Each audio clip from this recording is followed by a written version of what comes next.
approve apa? Ada. Ada. Ada. Tak ambil ya? Apa? Approve kan? Ha. Approve kat mana? Oh, tak ambil. Okey. Semua. Kena mai. Apa dah?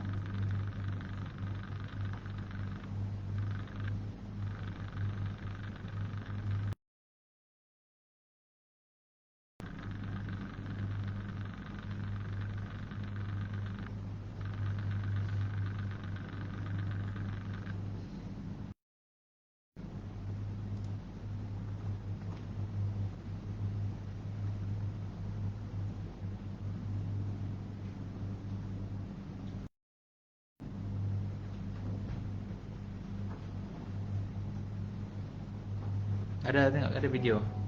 Ada live tak tengok? Ha? Live. Facebook.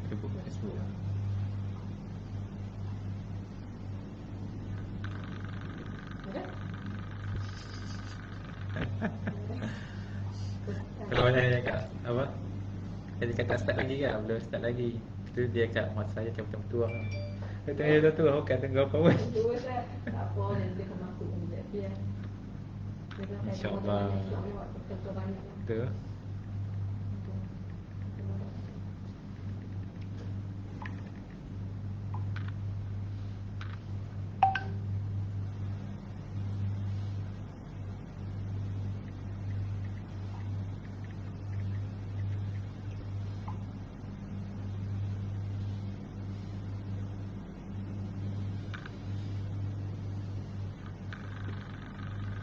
Baru nak tengok ni.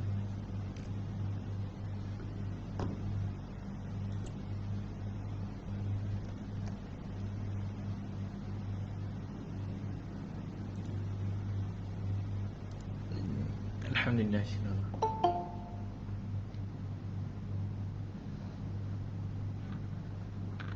Tak ada pilihan. Ada pilihan. Ha? Yang pilihan. Ha. Buat macam ni. Ha, tu boleh. Sekejap.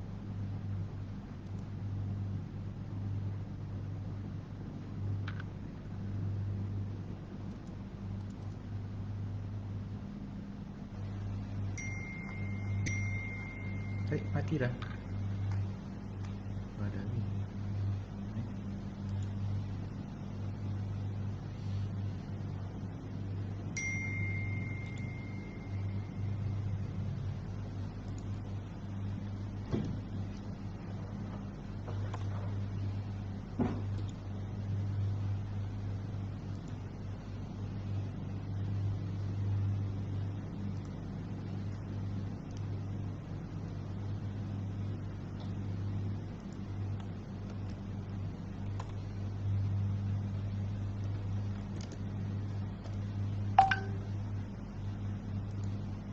Hadir.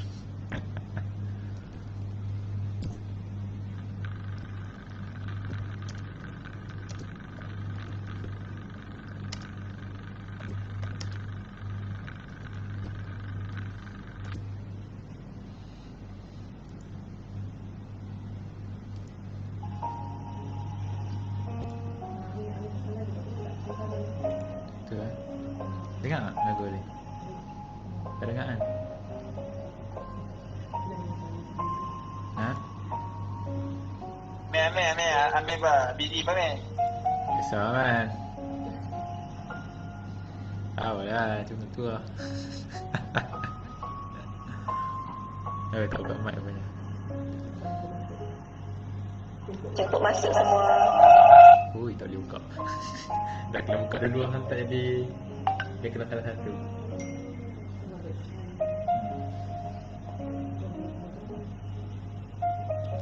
Assalamualaikum, selamat pagi semua, apa khabar? Salam. Alhamdulillah baik. Hari ni cuaca agak menarik. Okay, bye.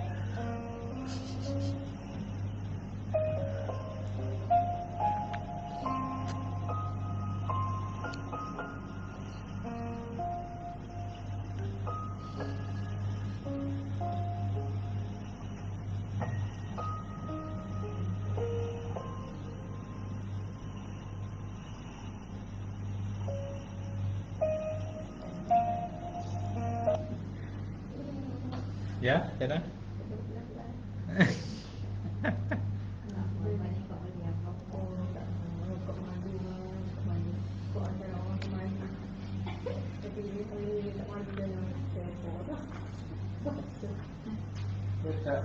Saya share kod video tu.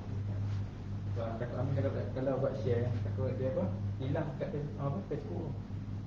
Hilang share dekat dalam Facebook. Buka ni ha? Buka mana-mana. Ayat tu kan. Dia buka UK ke apa ke. Tu share ni. Bagi dia banyak.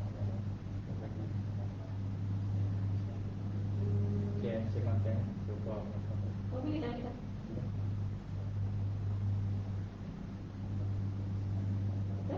So buka kan. Buka buka. Share. Okay. Video. Okay. Tekan screen. Okay.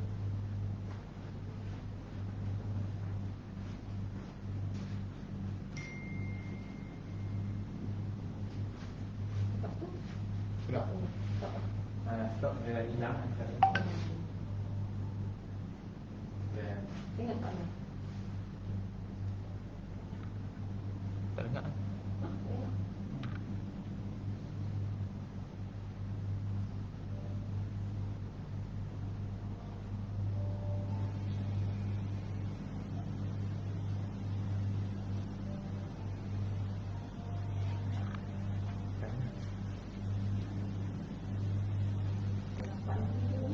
Tak dapat ke?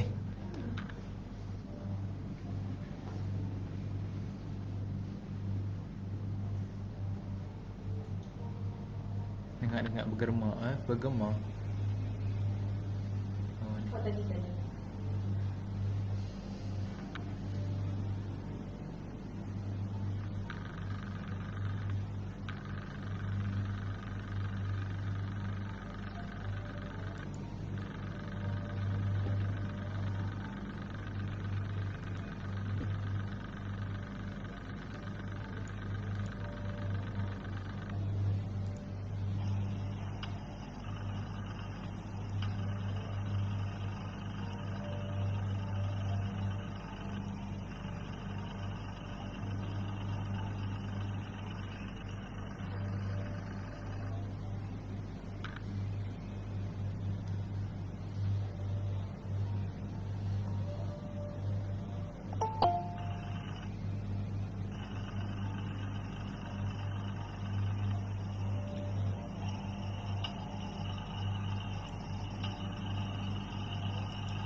Lain putih-putih ke?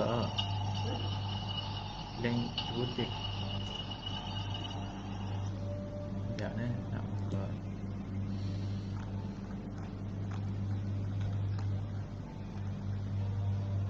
Masya Allah.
Assalamualaikum dan selamat pagi. Yang mana-mana yang dah masuk tapi belum daftar boleh tekan link dekat apa?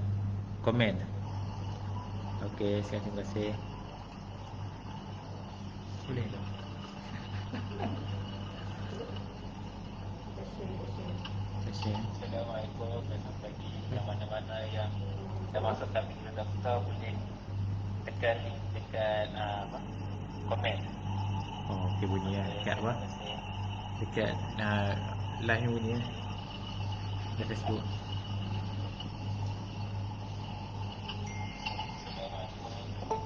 Yang mana-mana yang Uish, dah masuk tabik daftar boleh takut sangat bunyi. tekan link dekat komen.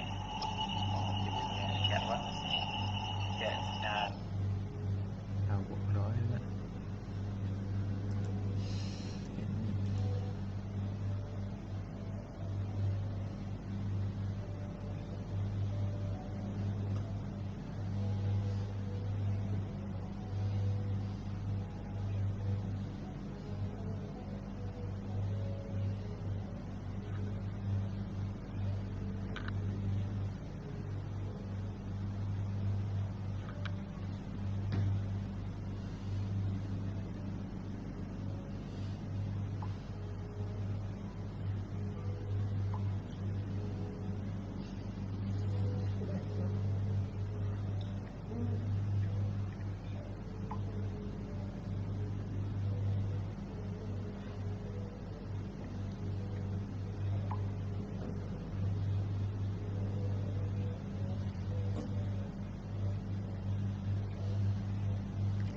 Berapa orang dah? 16 orang baru.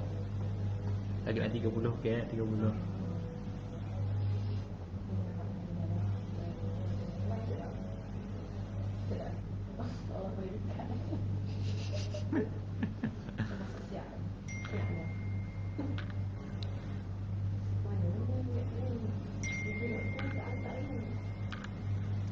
Syarima tu kenalkan diri ya. Bagi nombor IC.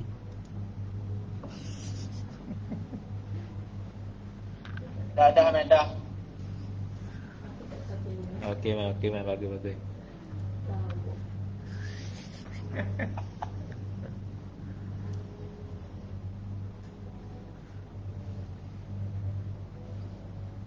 Tak hantar lagi ya? Betul kan dia nak hantar ni mesej dia?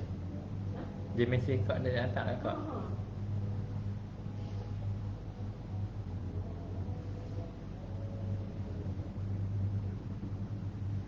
Dia record lah Tahu saya dah tahu tak record hari ni. Kalau shoot happy. Ambil dia baca tak ada. Dia tadi. Ada bagi? Macam tengok tak ambil. Tak ada. Tak ada. Tak ada. Tak ada kau.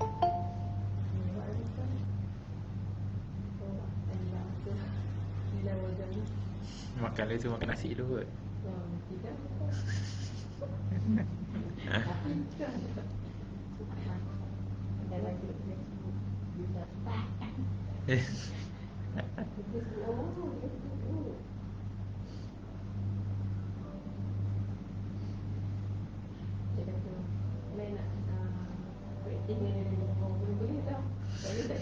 Test.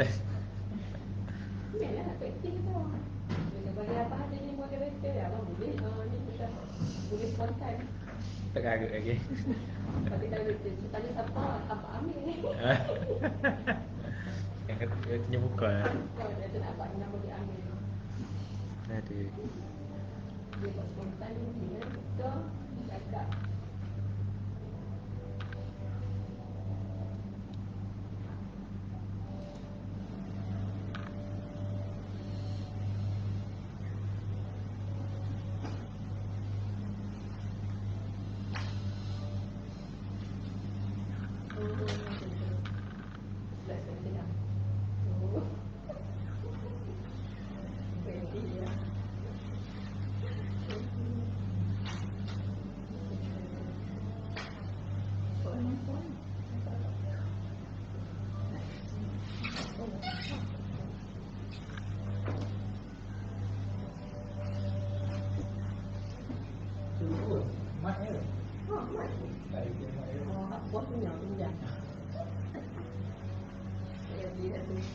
Kalau kaki tu dapat masak nasi pun ada. Sotong apa lagi? Tak sotong. Fokus dulu tu start yang ceramah. Kita baca tu.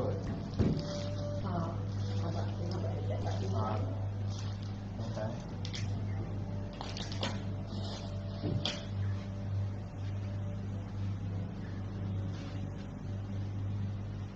Apa ni nama ini? Suara dia panas. Sebab dia pun cakap apa? Ada? Cuba tak?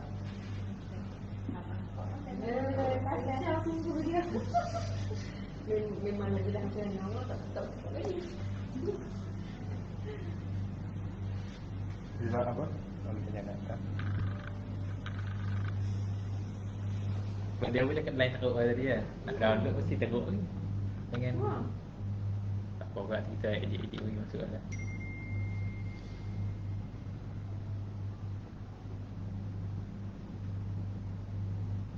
Dah tulis makan lagi kopi. Nampak dah standby tu kan. Dia kan. Apa? Betul.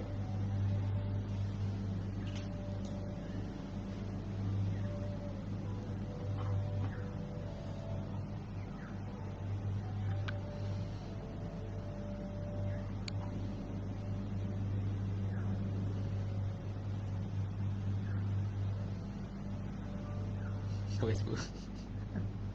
Tahu view ramai sikit.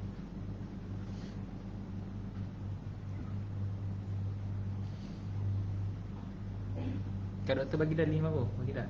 Ha? Kak doktor Yuniza bagi dah. Pensyarah Yuniza bagi dah. Link bagi dah.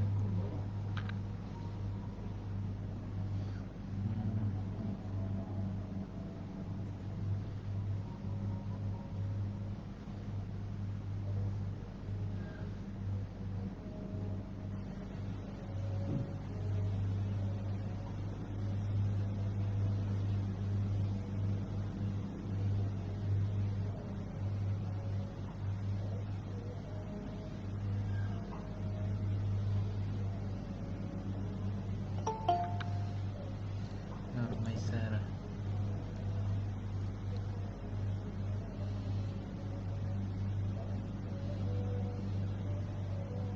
Alhamdulillah, alhamdulillah orang dah.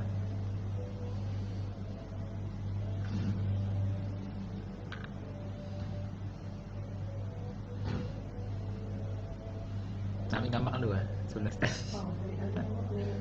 Hmm.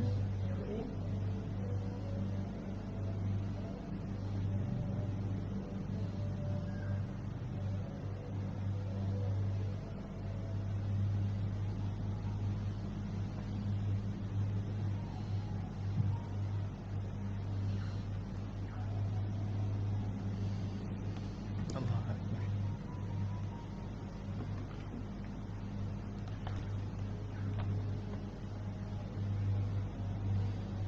Ya Allah ya Rahman ya Rahim. Ya.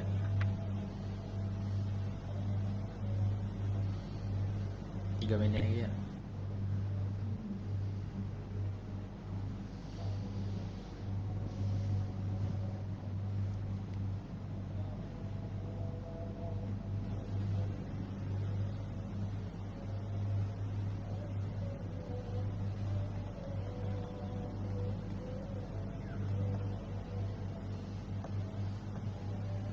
Siapa yang urus ni? Siapa tu? Ha? Siapa yang urus siapa tu? Umi eh? Oh, ini dia tu dia. Dia urus kan? Ha. 2 hari tu. Dia kan hari ni. 2 hari lepas ni. Betul kan? Oh, dia kat Indo. Boleh umum. Tak mau nak cakap. Mula Facebook ah. Dia guna hal yang untuk abang. Google Form. Maksud dia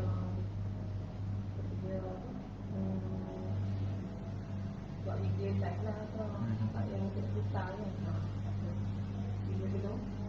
Kalau dah habis ni macam tu okey ke?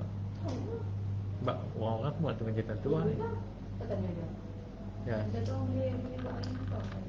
Sebab Sambil kan. kita ambil kan. Dapat daripada Google Form tu.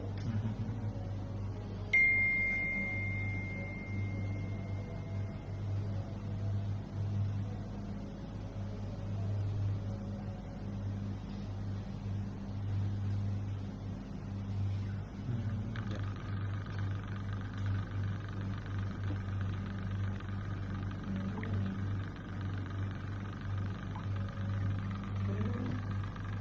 Tu. Dia orang lain tu. Kita ni. Jom, kita doktor boleh kot. Itu kat bagian tu. Kat bagian 13 minit tu. Tu api zakat okey tu tak? Boleh. Tu, tengok mesej.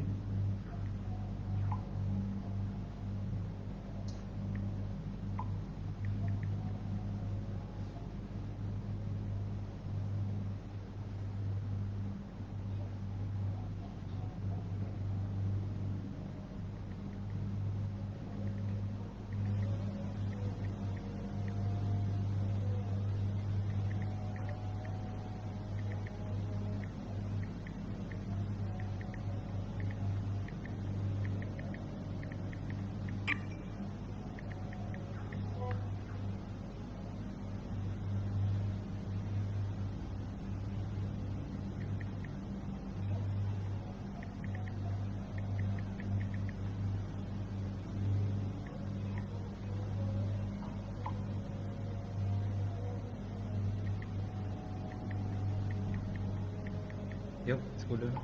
Dan tu masuk lagi tak?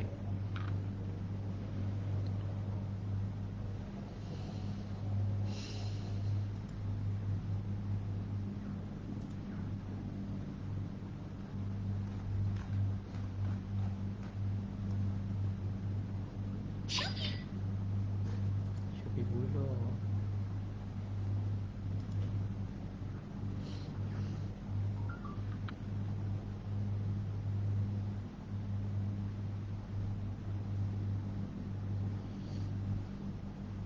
Tinggal 16 orang. 2 orang pula. Apa orang? Tinggal 16. Memang boleh.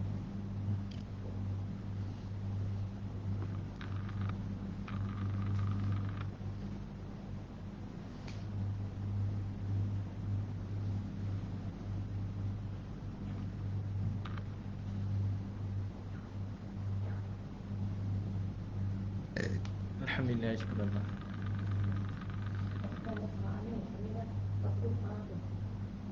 Ha? Tak masuk lagi.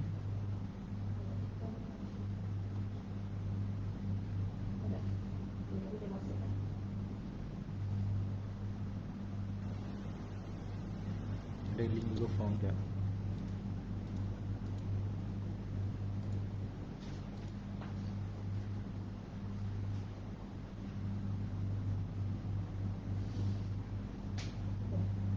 Tak ada dah. Tak ada lagi doktor kan?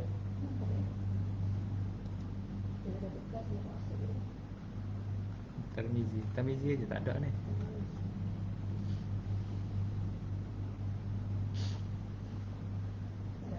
Tak ada. Tapi dia mesej ada dia orang mesej kan? Cek. Kak bagi yang terbaru tu. Link yang terbaru lah.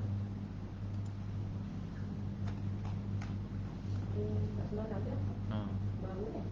Baru. Ni sekejap.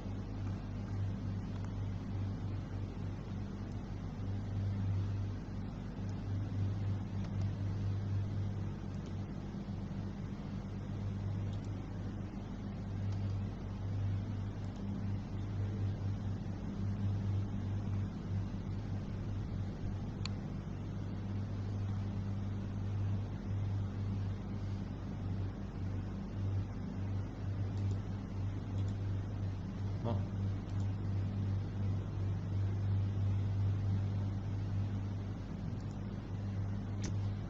Lagi dah.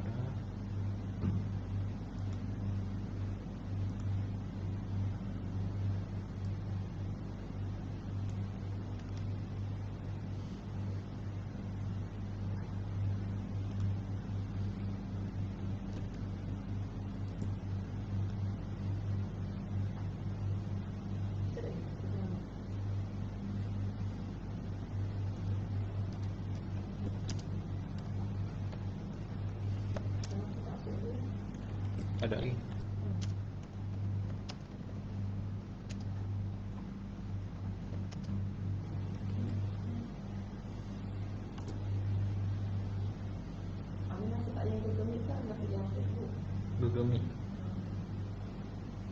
pagi yang Google Meet. Facebook ni live lah.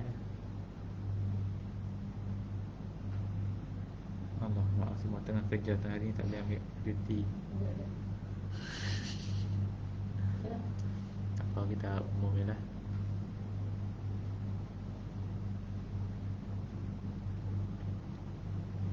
Tak bagi masuk lagi tu. Dia tekan tapi tak boleh lah. Ya, Asal itu join dia. asal tu join. Kak bagi yang baru ni ya? Habis bagi tak yang tu? Awal lagi yang baru. Tu je tak ada. Kita tekan ni. Jadi yang baru. Ya Allah, live pun. Nampak?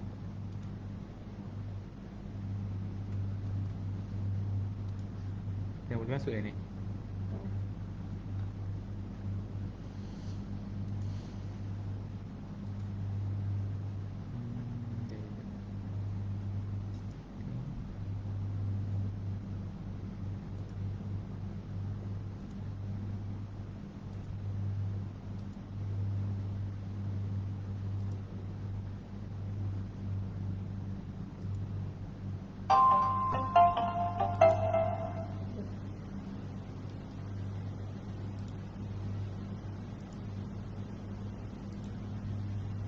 Boleh masuk.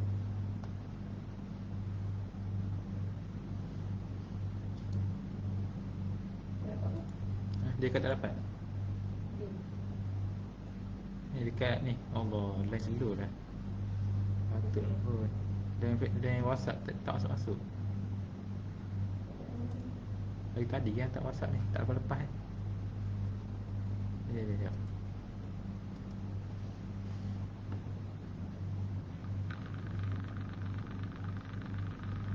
Kat live ni tak jadi ya.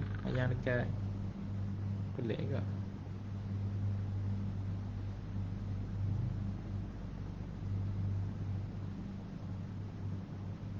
Ya, minta tadi ni.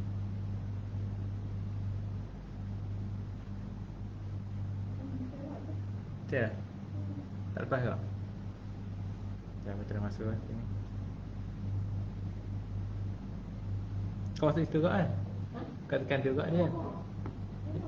Boleh tahu masuk.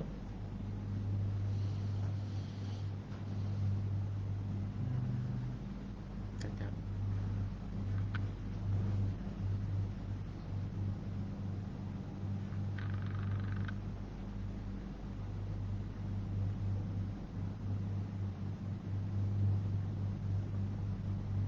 Oh, dah.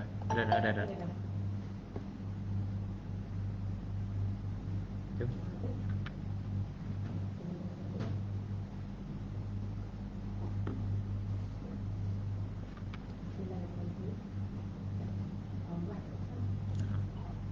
Bismillahirrahmanirrahim.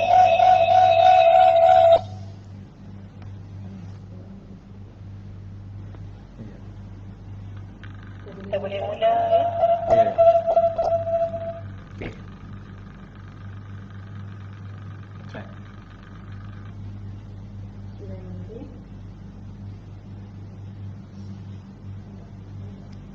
Ada apa-apa? Apa lagi?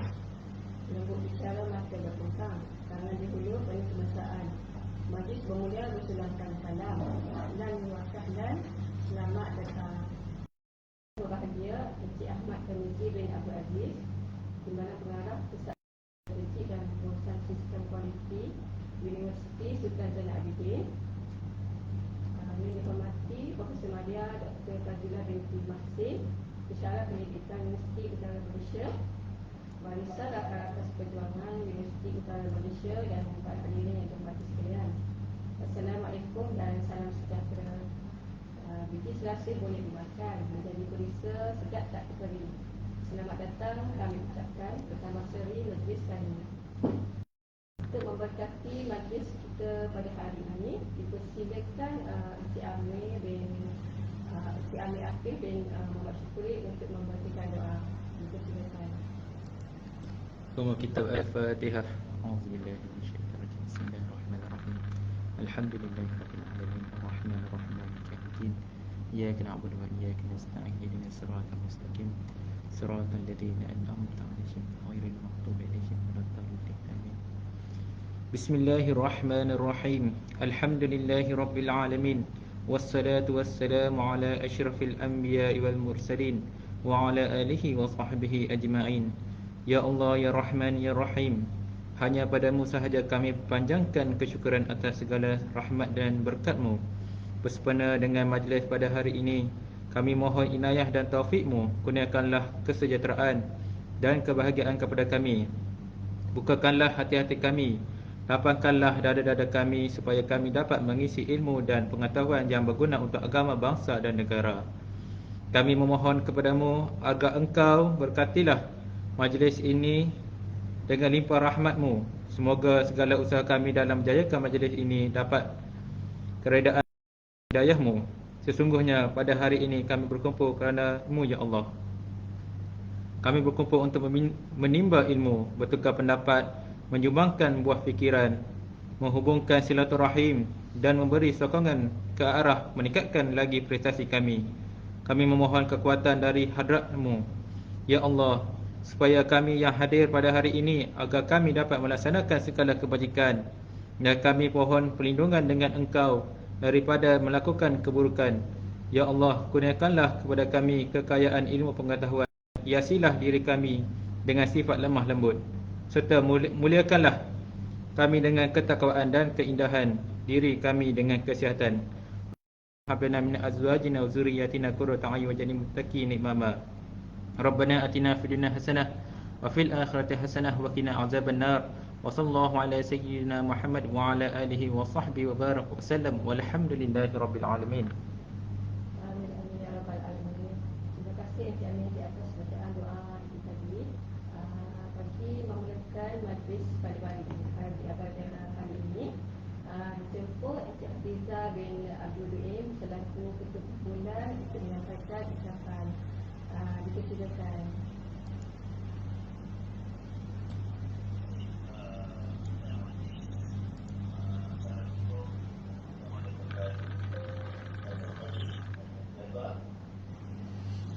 Saya Abdul Hamizan, ketua dan teknik wakil bagi pasukan kumpulan bagi DD. Juga begini ni kadang-kadang untuk saja pasukan kesehatan ini. Saya ucapkan kepada wakil-wakil. Terima kasih kepada mereka dan semua yang menjayakan program kita hari ini. Semoga ia akan memberi manfaat kepada semua. Sekian. Terima kasih kepada ketua kumpulan di atas ucapan yang diberikan. Bagi meneruskan majlis kepada hari ini, dijemput ketua kumpulan Encik Hafiza untuk menyampaikan ucapan rasmian mewakili Profesor Dr. Madia Dr. Hafiza binti Masjid untuk melaksanakan program wawancara jiwa dan emosi pada hari ini. Dengan segala kemaknaan dipersilakan. Ini saya secara mewakili Profesor Dr. memastikan program ini.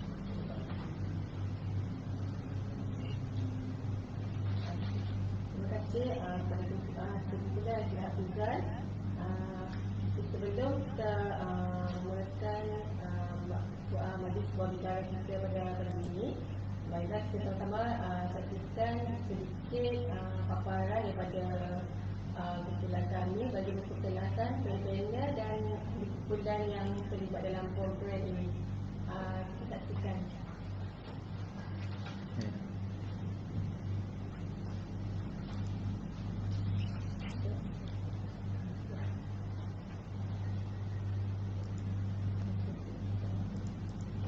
Ada.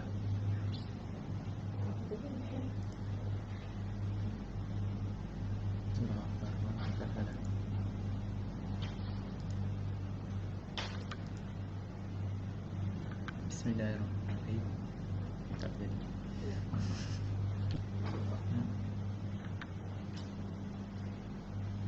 Oh, jangan seru.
kasih Encik Amir di atas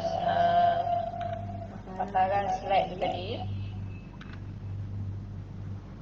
Alhamdulillah, syukur kepada Allah SWT kerana telah memurniakan jimat sihat dan jimat kelapangan masa untuk kita sama-sama berkumpul pada hari yang mulia ini.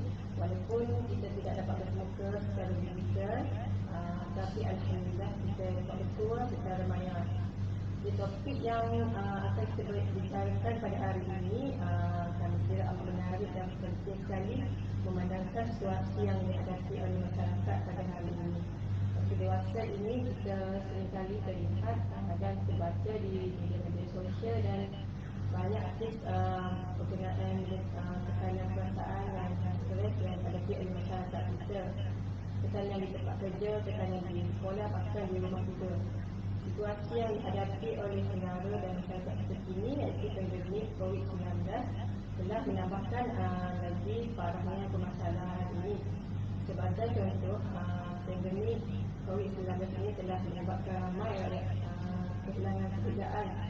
Dengan kos hidup yang tinggi, pastinya tekanan yang dihadapi oleh masyarakat dan rakyat telah meningkat. Diharapkan dengan adanya program berbicara ini akan dapat memberikan motivasi bagi menghadapi cabaran hidup yang semakin sabar. Dengan tidak melengahkan masa, saya ini dengan menjemput ahli panel kita Encik Ahmad Tamaji bin Abdul Aziz dipersilakan.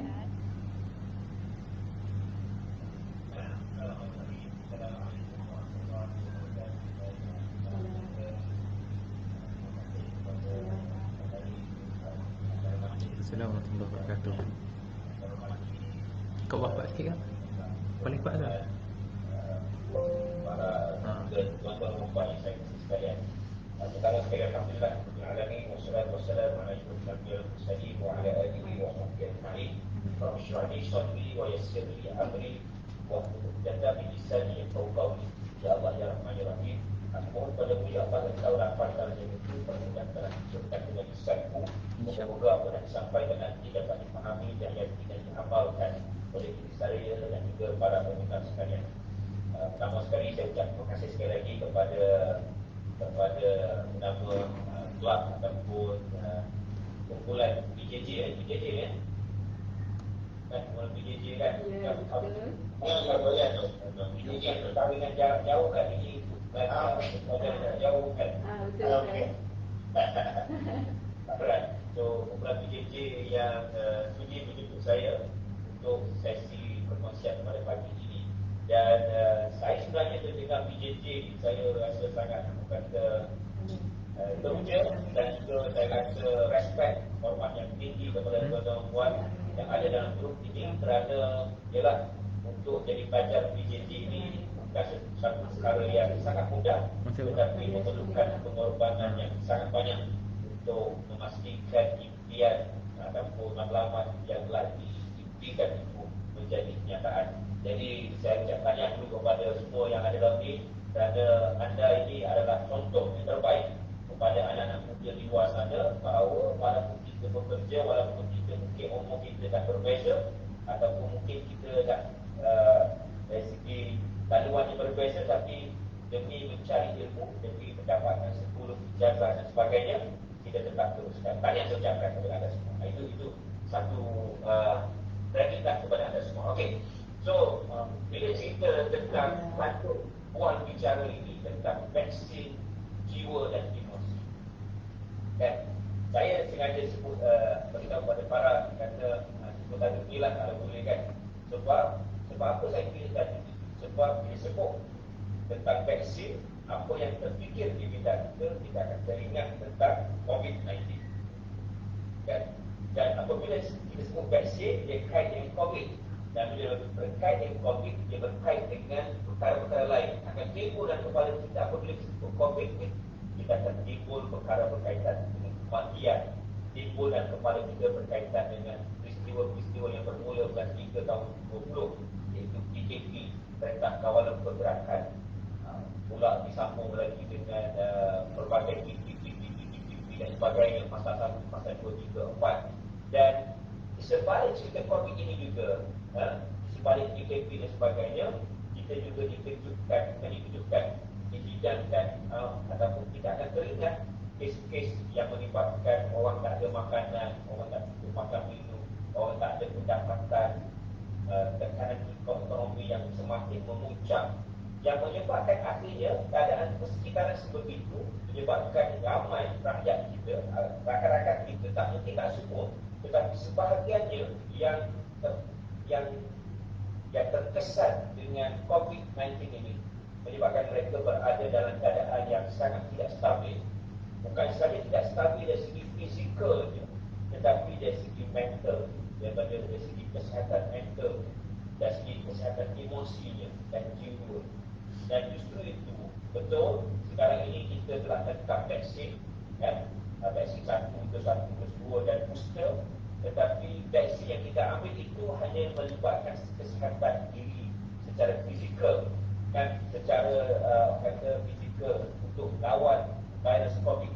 Tetapi kita sebenarnya tak boleh lupa dan jangan pernah lupa bahawa vaksin juga perlu untuk menenteramkan jiwa dan emosi kita. Kerana apa? Kerana jiwa dan emosi ini adalah faktor dalaman manusia yang sangat besar menentukan kesihatan di luar badan manusia. Kan? Mana mungkin, sahabat sekalian, mana mungkin orang yang teruk jiwa dan emosinya tetapi mempunyai fizikal badan yang sihat? Tak ada. Kebiasaannya, rutinnya ataupun secara normalnya, orang yang mempunyai masalah ataupun kesihatan jiwa dan emosi terjejas, maka dia akan efek kepada fizikal dan badan manusia. Sebab apa, sahabat-sahabat sekalian? Kenapa? Sebab emosi, fikiran dan fisiologi, 3 perkara saya sebut. Emosi, fikiran dan fisiologi, 3 perkara ini sebenarnya saling berkaitan satu sama lain. Dia adalah satu sistem yang sinkronis, yang memberi kesan kepada satu sama lain. Kalau emosi terjejas, fikiran terjejas, body terjejas. Kalau body terjejas, dia juga beri kesan pada emosi dan sebagainya. Maksudnya ketiga-tiga ini dia saling berkait rapat dan saling sinkronis antara satu sama lain.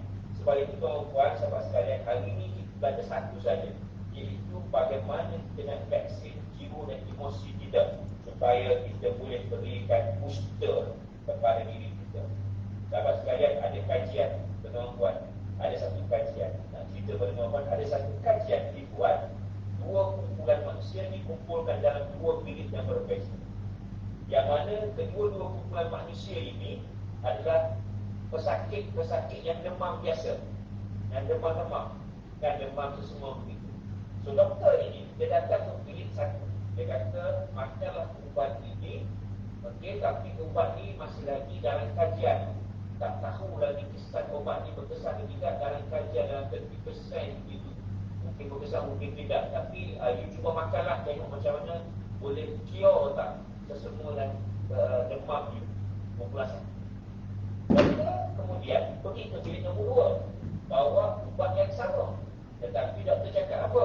Doktor kata, apa sakit? Ini ubat yang telah dibuat kajian oleh 30 orang pakar ubat di dunia. Dan keberkesanan ubat ini hampir 100% boleh cure demam itu dan semuanya. Dia makanlah. Buat apa jadi? Kumpulan 1 mengambil masa sehingga 2 minggu baru sembuh. Tetapi kumpulan 2 yang diyakini bahawa ubat yang sama, tapi diyakini dia adalah ubat yang berkesan, dalam masa 2-3 hari boleh sembuh. Kenapa? Sebab faktor emosi tadi, jiwa tadi yang yakin kepada ubat tadi, maka dia membantu proses penyembuhan itu dengan lebih cepat. Berbanding dengan orang yang mempunyai emosi yang tak stabil, yang tak yakin betul ubat ni bagus tetap. Dia tak yakin. Jadi ubat itu, ubat yang sama, tapi tidak memberikan kesan yang secepat. Sebab apa? Sebab dia berkait dengan sistem emosi kita. Jadi justru itu, sahabat sekalian, dia sebut tentang emosi dan jiwa ini tak boleh ambil kesan. tak boleh kita ambil hujah yang pandang remeh dekat perkara ini. Dan sememangnya kita sebenarnya sebagai manusia ni, Tuhan telah berikan kepada kita kuasa ataupun keupayaan untuk beremosi. Yang ni kita kena sedar kepada diri kita dan semua yang ada dalam ni, bahawa kita ni memang manusia yang Allah berikan, Tuhan berikan kepada kita kuasa beremosi. Mana mungkin atas dunia ini manusia yang tidak beremosi? Semua orang perlu beremosi. Semua yang membezakan kita dengan orang yang lain ialah bagaimana kita mengawal emosi kita. Ramai orang yang berjaya, orang-orang yang hebat di luar sana, dia bukan tidak beremosi, dia bukan tak ada emosi, tetapi dia tahu macam mana dia nak kontrol, macam mana dia nak kawal emosi tersebut. Tetapi orang yang sebaliknya, orang yang gagal, orang yang belum berjaya ini, kenapa? Dia tak emosi, memang dia beremosi dan dia kalah kepada emosi. Ini yang menyebabkan beza kita dengan orang-orang yang lain. Dan malah saya nak sambung ke dan saya nak jawab soalan you nanti ni. Sebab saya tengok soalan tu memang saya cakap semua boleh, ataupun dia tanya soalan pun boleh, ataupun itu sebagai perkhidmat dulu lah, sebagai perkhidmat. Saya sebenarnya buat bicara ni, Cik Rizal dan juga rakan-rakan yang lain, saya buka ni senang. Buka, sahabat ada tanya soalan, silakan, saya akan share. Sebab saya dalam TikTok memang beratus-ribu orang, berpuluh-ribu orang. Soal jawab saya begitu. Saya lebih senang untuk saya berinteraksi supaya saya boleh bantu sebanyak mungkin kepada para pendengar yang boleh saya kongsikan informasi yang dibincangkan kepada saya. So itu sebagai perkhidmat juga. Betapa pentingnya para ayah Rizal yang ambil yang nampak ni lain-lain tahu nak. Dia lain tak nampak muka ni, tak nampak apa. Tapi kitanya emosi ni sangat-sangat penting. Dan satu lagi sebelum saya serahkan kepada korang, emosi ni boleh berubah sekali mata. Sekali mata. Contoh, mak kita dulu uruskan kita nak pergi ke sekolah setiap pagi, dengan anak 5 orang nak pergi sekolah setiap pagi. Apa emosi mak kita waktu itu? Memang seram. Yang tu nak cari seluar, yang tu nak cari stokin, yang tu nak breakfast, yang tu nak susu, yang tu nak baju tak jumpa, yang tu cari buku tak jumpa. Memang serabut. Emosi ibu kita waktu itu serabut. Tetapi once kita pergi sekolah, yang tu naik van, yang tu naik basikal, yang tu naik dengan ayam, semua dah pergi sekolah, apa jadi? Emosi mak kita ni. Kalau mak kita pergi kerja, kata pergi kerja, bawa kereta, emosi waktu bawa kereta itu fokus. Tapi tiba-tiba ada kereta potong, pancung, tukar daripada fokus kepada marah. Sebab orang ni pancung kereta depan kan, potong kepada pancung, marah, emosi berubah. Dan itu tuan, emosi kita ni 24 jam ni, Masya Allah, dia boleh berubah bila masa. Dan tugas kita sebenarnya, bila kita sedar yang kita ni ada kuasa emosi, maka kalau waktu itu datang emosi negatif, kita kena cepat-cepat keluar, cepat-cepat pilih yang mana kita nak besarkan, yang mana kita nak kecilkan. Inilah keupayaan ataupun teknik kemahiran yang harus ada pada setiap orang untuk mengawal emosi-emosi yang kita pilih setiap masa. Sebab semakin kita boleh kawal, semakin kita ada upaya untuk menentukan emosi mana yang kita nak guna, semakin hebat diri kita, insyaAllah. Semakin banyak perkara kita dicapai. Kerana emosi ini yang saya sebut tadi, ia berkait dengan fikiran dan juga fisiologi kita kepada kita. Okey, itu sebagai permulaan para jalan. Okey, ada boleh sambung ke macam mana? Boleh je. Ada soalan boleh? Tanya je tak ada, saya jawab je. Tuan-tuan, jangan sikit tuan. Adakah emosi itu kita boleh kontrol tuan? Tuan. Ya. Adakah emosi itu boleh kontrol? Yes, tuan-tuan. Emosi ini boleh kontrol. Tapi dengan cara-cara tertentu. Cara-cara yang tertentu. Dan maksudnya tuan-tuan, emosi ini datang, kadang-kadang dia datang tanpa kawalan. Dia boleh datang. So, apa yang boleh kita kontrol ialah kita menentukan sama ada kita nak stay on that emotion too long selama mana yang kita nak, ataupun kita perlu stay at the moment saja, ataupun masa itu saja dan kita keluar. Pernah tak dia tengok seorang ayah kehilangan 3 orang anak ketika mati di pantai, kan? Kita tengok ayah tu, anak meninggal, kita tak nampak pun si ayah tu menjerit-jerit, merontak kan? Dia sedih, tetapi akhirnya dia redha. Kan? Dia sedih, tapi dia redha. Itu contoh yang paling jelas bagaimana orang yang beremosi, dia ada emosi sedih, tetapi dia keluar dengan cepat. Kan? Tengok yang baru ni sebelum banjir besar yang mati 7-8 orang, kan? Tengok si ayah, memang dia merangkak, dia sedih, tapi tak adalah sampai dia nak mudaratkan diri.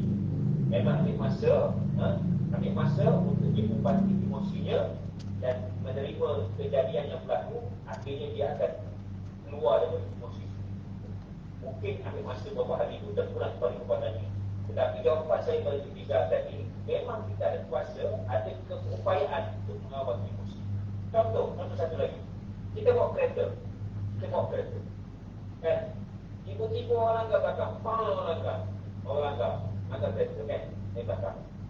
Waktu itu ada orang pilih emosi dia. Pilih emosi apa?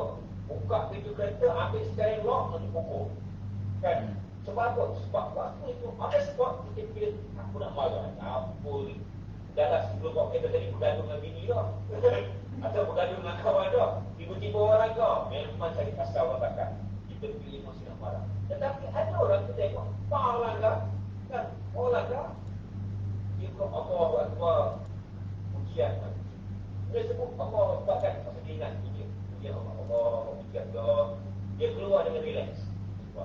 Cik, kenapa cik dia langgar saya ni? Allah Akbar. Macam mana kita nak kira macam mana? Kan? Tenang dia keluar. Tapi walaupun dia tenang, tiba-tiba kawan tu pun disalahkan dia balik. Mati kan dia buat tiba-tiba dia tadi kan? Apa jadi? Pakcik ni masukkan dengan tenda, habis sekali keluar. Dia marah apa ni? Tak kita boleh terubah. Tapi kalau dia still maintain dia punya emotion, dia kawal, dia tahu yang mana patut dia pilih emosi, maka dia tidak di luar kawalan. Kenapa ramai banyak kes kita tengok kan, kes dera kamu kan, kes dera. Kenapa si ayah sanggup dera anak sampai seperti itu? Sebab dia tak mampu untuk kawal emosi dia dengan anak-anak kecil. Kita tahu kan anak kecil kan, dia menangis tak berhenti. Jadi bila dia tak mampu nak kawal emosinya, didorong ke benda-benda perkara lain, patut-patut lain, maka dia akan tindakan yang tak sepatutnya. Kita pernah tengok bagaimana kes dera di UPNM, kan? UPNM yang menulis striker tu kan? Emosi orang yang kuat pada waktu itu memang nak marah. Yang dia nampak dalam kepalanya, dia besarkan kepalanya, masa itu mencuri laptop, kan? Dia nampak tu saja, marah dengan soal siasat, mana laptop kan? Dapat Bobo kata nama kawan tu buat kan? Dia percaya pada Bobo. Jadi bila mana dia pegang satu emosi saja dan dia tak keluar, dia tak ambil emosi lain, dia menyebabkan kita kadang-kadang membuat keputusan yang salah. Ini bahaya tuan-tuan. Dan contoh kes kamu sikat tepi.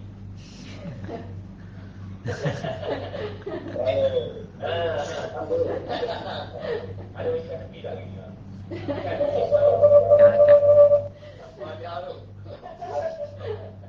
Ambil SFP. Ambil tepi. Kan? Malam kau pasal apa? Lepas kita Ya, ambil tak kahwin lagi. Ambil tak kahwin lagi. So, kamu sikat tepi. Kan?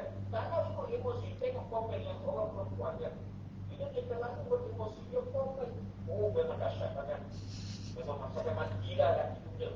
Kan?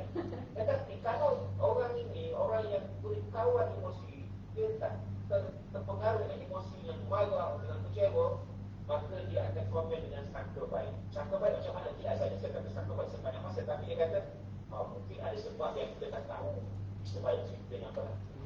Dan mungkin benda ni ada berlaku something yang kita tak nampak. Dan sebab kita tengok video depan tu saja, kita nak tengok kita lain lagi kan. Jadi nak cerita ke orang sahabat sekalian, emosi ni memang kena kawal dan kita ada kuasa untuk kawal. Jangan cepat kita mengikut emosi kita. Sebab orang yang ikut emosi ni 100% ikut nafsu. 100%.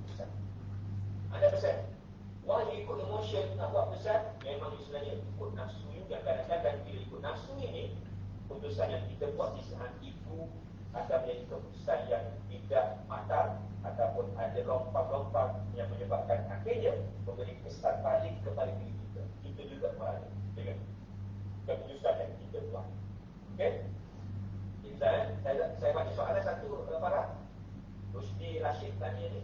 Boleh doktor? Doktor. Soalan, apakah basic jiwa yang terbaik bagi orang yang selalu tekan seperti ada bisikan? Apakah ubat yang baik buat kita? Masya Allah.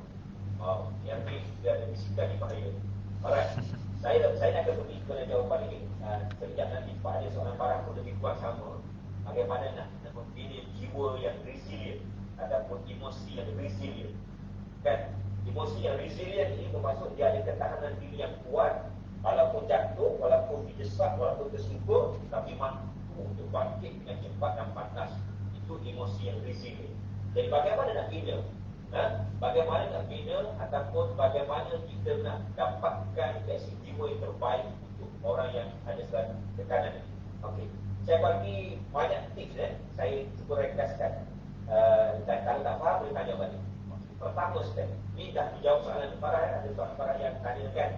Terima kasih kan. Saya jawab terus lah. Ni saya share sahabat sekalian. Pertama sekali ialah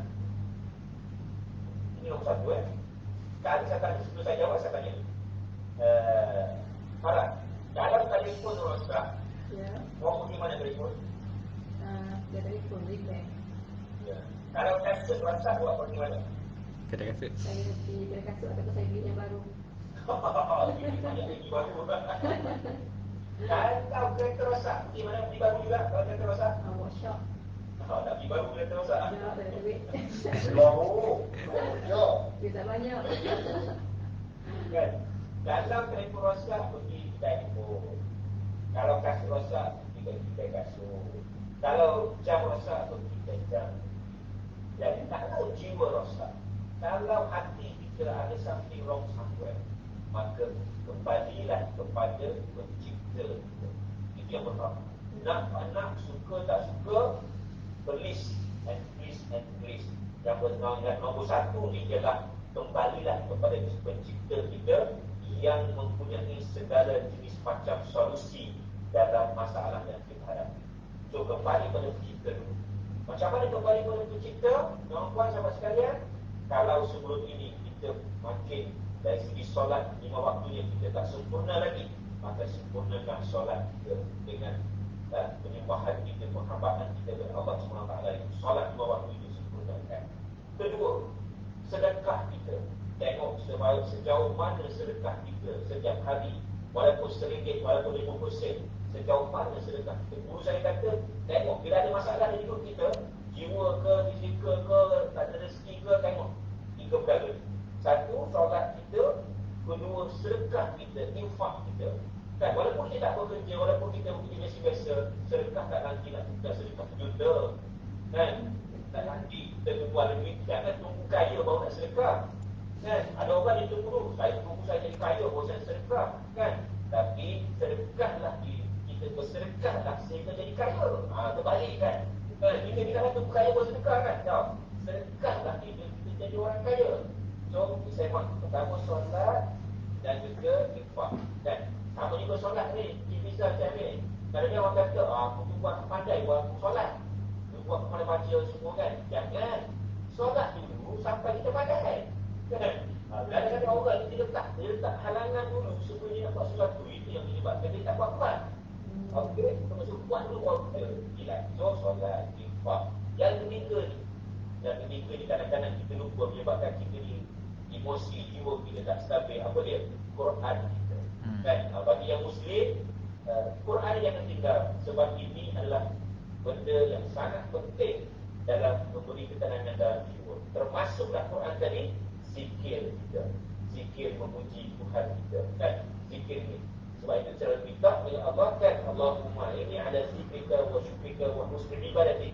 Kita selalu minta dengan Allah supaya jadikan hati aku ni, diri aku ni selalu mengingat dan berzikir kepada bukan saya tak ustaz tapi kita pegang boleh. Kita pegang boleh. Alright? So, itu yang pertama. Kembalilah kepada Tuhan, kembalilah kepada pencipta. That's yang pertama. Kan? Itu yang pertama. Yang kedua, kalau kita nak bina jiwa yang resilient, yang kuat, yang bagus ini, pastikan diri kita ini dikelilingi oleh orang-orang yang positif. Dikelilingi dengan orang-orang yang positif. Kenapa? Sebab kalaulah kita ini mempunyai jiwa yang tak kuat dan mudah rapuh, tiba-tiba dikelilingi oleh orang-orang yang negatif, maka jiwa makin terrosak kesan. That's why kita pegang pada apa yang disebut oleh Rasulullah SAW begitu tahun sudah. Dan Rasulullah SAW begitu tahun. Dia kata apa? Berkawanlah kamu dengan orang yang jual minyak wangi, bukan dengan orang buat besi ataupun menempuh besi kerana terkena tugas besi ataupun api itu. Dan tapi perkawanan minyak wangi yang kita kawani bermaksud sekeliling kita itu mesti orang-orang yang positif. Kan? Jadi kawan orang positif. Kalau kita rasa jiwa kita negatif sekarang, cuba semak sekarang. Cuba semak yang ada di sekeliling kita itu ada orang sama, orang negatif juga. Kadang-kadang kita kata kenapalah aku ini orang negatif, kenapalah orang yang nampak aku semua negatif. Rupanya kita semak balik, rupanya kita sebenarnya juga adalah orang negatif. Kan? Sebab tu orang yang lebih kita negatif. Kadang-kadang kita kata orang, ramai orang toksik, tapi yang kiri kanan orang toksik. Sebenarnya kadang-kadang cuba semak, kadang-kadang toksik tidak akan begitu. Dan bila semak ni, jadi yang kedua ini adalah bina jiwa yang terbaik ini selalulah berkawan dengan orang yang berbeza, berkawan dengan orang yang positif. Tuan-tuan nak tengok sahabat yang paling baik macam mana? Sahabat yang paling baik apabila kita tengok dirinya, kita ingat tentang syurga dan neraka. Kita ingat tentang dosa dan pahala. Itulah sahabat yang paling baik. Kan?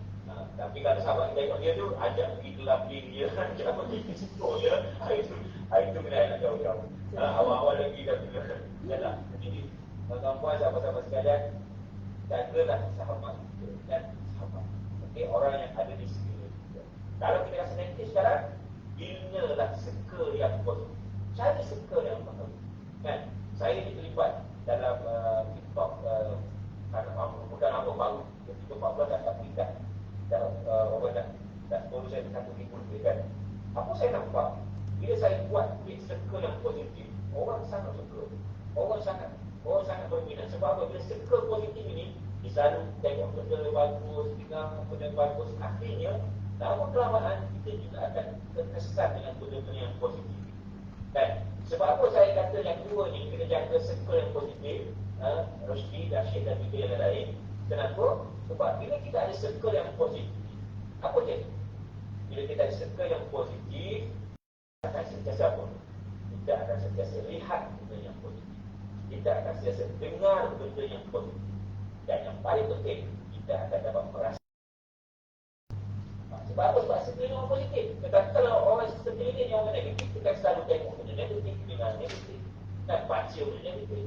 Maksud hidup kita ini dengan orang-orang yang positif dan perkara-perkara yang positif. Bukan orang saja.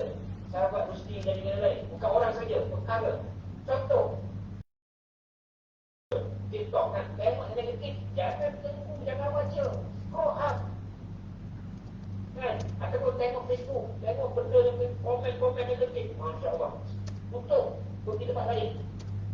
Sebab apa? Sebab bila kita tu asyik tengok komen negatif, baca kecaman, baca emosi yang negatif, emosi yang marah ini yang akan memberi kesan kepada kita. Baik, yang kedua. Yang ketiga, bagaimana nak membina jiwa yang terbaik ini? Okey. Dia kata betul-betul Mak pun ada dia akan ya insya-Allah. Ya Mak, insya-Allah. Okey. So, yang ketiga ialah apa dia tuan-tuan? Nak membina resilient diri atau ketahanan diri ini, kita sebenarnya jangan pernah lupa kepada tujuan hidup kita sebenarnya. Kan? Kepada tujuan hidup kita. Kan? Tujuan kita. Kan nak tanya? Amir tu cakap saya tak? Boleh. Amir, nak tanya Amir, kenapa belajar PJJ ni untuk apa sebenarnya? Satunya untuk speaker. Satunya untuk apa? Untuk meningkatkan kejayaan kita lah. Untuk meningkatkan kejayaan Amir sendiri. Ya, betul. Ya? Kenapa penting nak tingkatkan kejayaan Amir? Sebab situ adalah salah satu saya punya cita-cita saya lah untuk meningkatkan lagi apa orang cakap grade kerja lah orang cakap. Satu lagi untuk menambah ilmu. Tingkatkan grade kerja tu, kenapa penting nak tingkatkan grade kerja? Sebab kepangkat tu Kepangkat satu untuk daripada gaji. Satu lagi kita boleh ya. Sebab istimewaan dia ada istimewaan sebagai pegawai. Sebab dia pangkat dan gaji. Kenapa penting naik pangkat gaji tu? Sebab orang cakap bila kita ada kedudukan ni kita orang cakap apa? Orang nampak kita ada kuasa lah apa yang kita nak buat. Macam contoh tanggungjawab. Supaya orang nampak kita ada kuasa. Macam kita bawah ni kita susah sikit kita nak bagi pendapat lah. Tapi kalau atasan ni kita amanah tu besar sikit orang cakap. Tapi kat situ lah amanah yang kita tanggung tu kita kena sampai lah. Ya betul. Tapi kenapa penting you nak kena ada kuasa ataupun nak suruh orang dengar pendapat you? Kenapa? Untuk apa sebenarnya? Untuk apa Untuk bagi pendapat saya ada kuasa dengan untuk orang dengar pendapat saya ni supaya apa? Bukan pendapat saya kira macam nak beritahu nak beritahu Sudah. Kira apa? Ibarat macam kita ada kuasa lah. Ada kuasa kita boleh lah nak bagi arahan. Satu lagi kita nampak benda yang tak elok kita boleh tegur. Macam tu lah. Kita berani sikit lah nak tegur. Kenapa penting nak suruh benda tak elok kita boleh tegur? Kenapa? Ya? Kenapa penting perkara tu pada Amir? Sebab manusia tidak lepas daripada kesilapan lah. Lepas tu kita selalu tegur-menegur lah. Walaupun kita umur bawah pun kita tegur-tegur lah. Kalau walaupun ni tak semestinya kita atas. Macam tu lah maksud dia. Terima kasih Amir. Sebenarnya yang ketiga ni bagaimana nak bina CTO yang Depan hebat. kita dah tahu the biggest why, atau big why atau the grand why apa yang kita buat dalam hidup kita. Nama yang antara kita dia buat sesuatu perkara, sama ada bekerja, belajar, berbisnes, berkawan. Dia buat atas faktor yang paling bawah sekali. Kalau ikut logical level, dipanggil peringkat logical, pemikiran peringkat logical di paling bawah sekali, iaitu persekitaran. Gambar orang buat sesuatu atas dasar persekitaran. Kenapa bekerja? Sebab saya nak ada gaji. Ini biasa jawapan. Kenapa saya belajar? Sebab saya nak dapat ijazah. Itu semua adalah dipanggil peringkat logikal persekitaran dipanggil. Peringkat persekitaran ini ialah peringkat luaran daripada diri kita sebenarnya.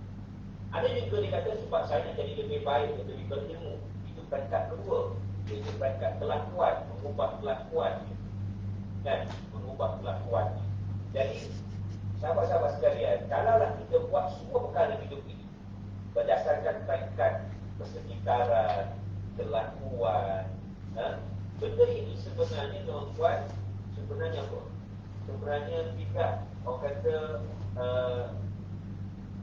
tidak memberikan bukan kata di mana, tetapi tidak memberikan dipanggil, tidak memberikan kekuatan yang bertahan lama. Maksudnya tuan-tuan, bila kita buat itu sekadar kerana gaji, kerana orang, kan, kerana orang lain, kerana orang suruh, kerana kawan baik, kan, benda ini adalah faktor luaran yang hidup kita. Bila sebut faktor luaran ini, kesan yang diberi kepada kita ada, tetapi dia tidak berpanjangan. Tak berpanjangan. Jadi, ayo, mari kita semak sahabat sekalian. Tak apa kita belajar ini. Amin. Saya tak pilih salah. Tetapi, memantapkan lagi diri kita. Nak mantapkan lagi diri kita supaya apa yang kita buat ini, dia menyebabkan kita terdorong dan lebih bersemangat. Dengan menjadikan apa sahaja kita buat dalam hidup kita ini, biarlah datang dari pendalaman. Sebab dalaman. Apa ni sebab dalaman? Pertama ialah mungkin sebab kepercayaan dan nilai kita. Apa sebab kita belajar? Kita percaya dengan belajar ni apa nilai yang kita dapat. Ataupun yang kedua, kita juga belajar. Kenapa? Kita belajar kerana kita nak jadikan diri kita ni siapa? Identiti macam mana? Kerana identiti. Tetapi yang paling tinggi, apa jua kita buat ni sebenarnya, cuba tanya diri kita, untuk siapa sebenarnya? Untuk apa sebenarnya? Saya tanya seorang pelajar di Unisa saya tanya pelajar, kenapa you belajar? Dia kata, saya belajar sebab nak dapat Azizah. Ni Azizah ijazah. Bukan Azizah ijazah. Saya dapat ijazah. Saya tanya lagi, kenapa penting dapat ijazah? Dia kata, penting lah cik, sebab nak dapat kerja. Tu patut persekitaran lagi tu, kan? Saya tanya lagi, kenapa penting dapat kerja? Saya penting dapat kerja supaya saya boleh cara keluarga saya boleh jaga mak ayah saya, kan? Saya tanya dia lagi, kenapa penting nak cara keluarga jaga mak ayah? Pentinglah, tak pada jasa mak ayah, dia kata. Okey.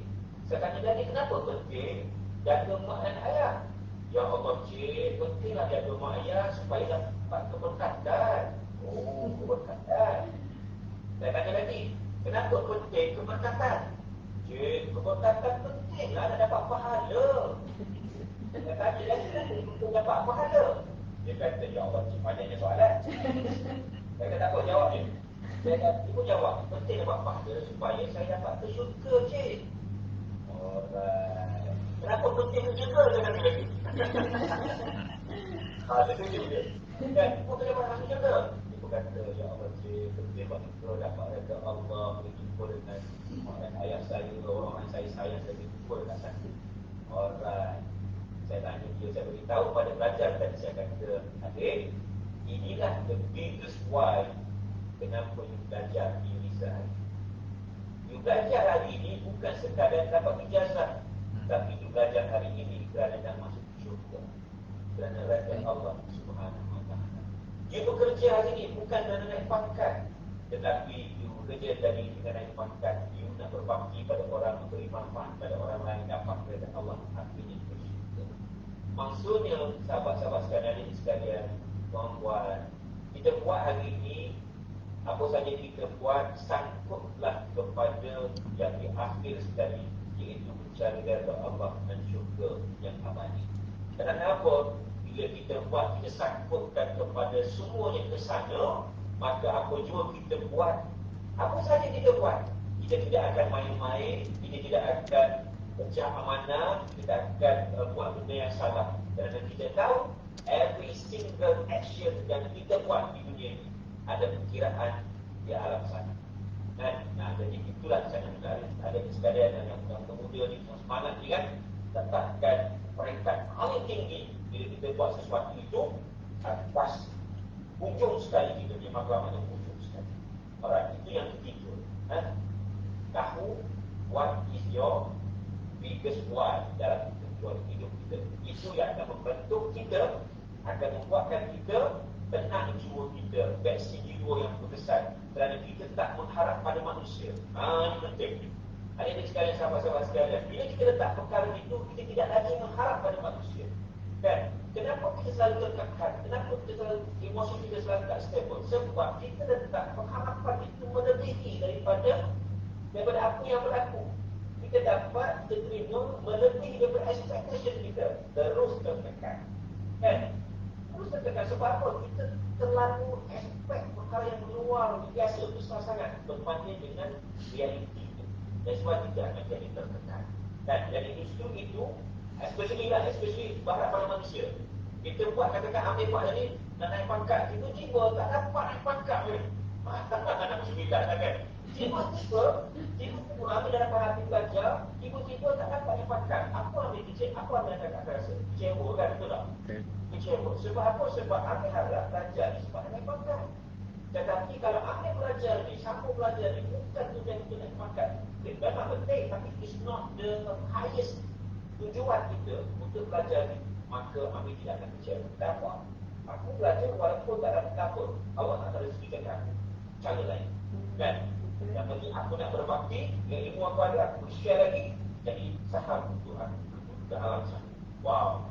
Okay. Amir tidak akan tertekan, Amir tidak akan rasa kecewa jika apa jua berlaku tidak menepati ekspektasi kita, harapan kita. Tapi kalau kita kata, InsyaAllah Doktor. tak kuat. Dan bila tiba-tiba tak kuat, memang kita akan down, sedown-downnya, akhirnya kita mula menyalahkan orang. Oh, ni salah tu ni, cantas ni, orang ni main kabel, orang ni main kabel besar ni, kabel dasar laut, kabel kita mencari manusia-manusia lain besarkan. Jadi untuk jadi orang yang kuat hati dan jiwanya ini, maka berpeganglah tadi apa saya sebut tadi, dan tujuan hidup kita sebenarnya ke mana. Dan itu. Okey. Nombor 4, saya bagi 4 tips lah bagaimana nak bina resilient diri dengan jiwa dan versi emosi. Yang keempat, sahabat sekalian, ialah ada satu soalan tadi. Ada daripada Cik Adila. Tanya apa? Ya, Macam mana kita nak elakkan orang yang selalu membawa usul-usul negatif? Okey, dia berkait dengan soalan Rusli tadi.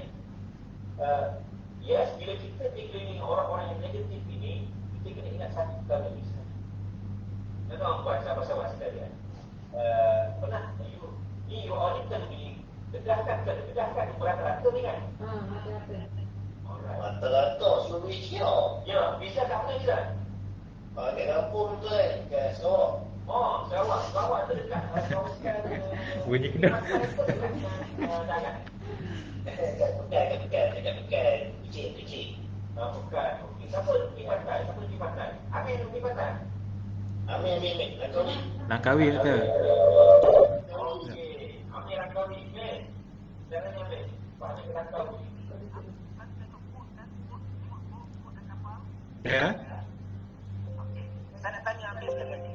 Kenapa bot itu walaupun kecil, tapi dia tak tenggelam. Sedangkan air laut itu sangat banyak. Banyak air laut. Tapi kenapa bot itu tak tenggelam pun? Okey di atas laut. Kenapa? Sebab Allah Akbar. Kalau tak mati. Dia boleh terlampau kan? Dia boleh terapung lah. Sebab dia punya kompartmen dia memang buat material dia buat daripada untuk apung atas air. Kalau bocor, mungkin tenggelam lah. Material Betul. kan? Ya betul. Tapi kalau material dia walaupun terapung kan, dia boleh Betul. tenggelam juga ke? Boleh. Bila? Apabila ada bocor atau kecacatan pada kompartmen kapal bot atau kapal dia tu, dia akan tenggelam lah.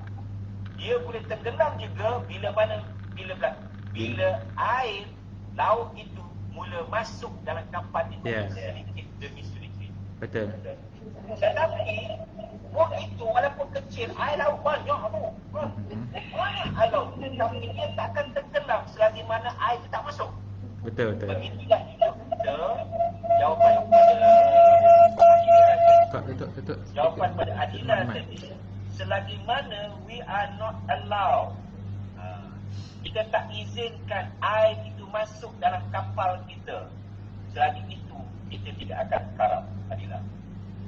Tetapi kalau kita izinkan, kita mula percaya kata-kata negatif, kita mula, betul dah orang kata aku macam ni, betul dah aku macam ni kan, kita terima je, maka bermulalah kapal anda makin lama makin karam, makin lama makin banyak lubang, akhirnya tenggelam di dasar lautan. Sebab apa? Kita benarkan air itu mula masuk sedikit. Tapi selagi mana kita tak benarkan masuk, you akan jadi orang yang kuat. Okey? Dan kita kena ingat, sahabat sekalian, there is nothing